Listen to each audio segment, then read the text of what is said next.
Hey guys, sorry we missed you today in web design, but I wanted to just give a little overview of what we talked about today, Monday, February the 3rd. Had to stop and think about that one. I think I have everything open as well, but today is when we officially begin lessons on CSS.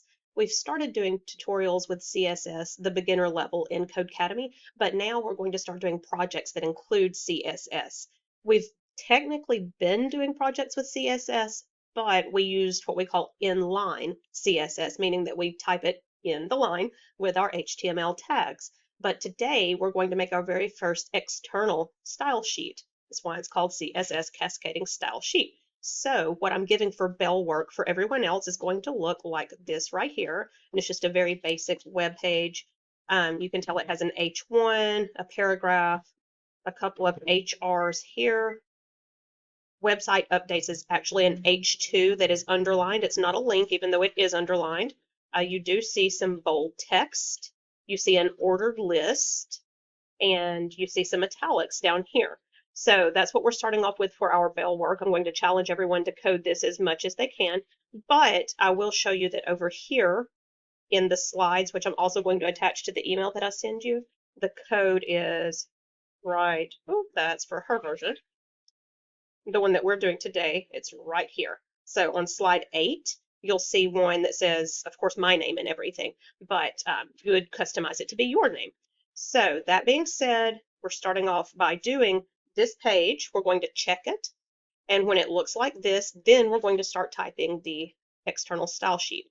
And ultimately, this page is going to look like this. You can see that some of it is styled by being italic. Everything has changed colors.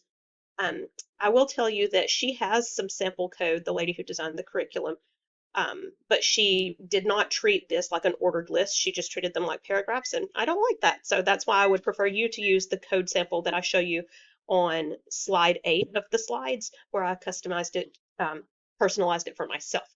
Okay, so it's going to look like this. On slide 8, in this slide presentation that I'm giving you, you see the sample code, and you see the sample CSS code. This is actually going to be its separate document. In the beginning on our to-do list, excuse me, not the to-do list, but the bell work part of our slide, you can see that the plain page, the HTML page, is going to be called CSS activity1.html. Don't worry that it says CSS here. The .html at the end will make it be the web page like it's supposed to be. We then will create a separate page called, and I can put it over here in our to-do list because you see, make a separate CSS page called, it's going to be called main1.css.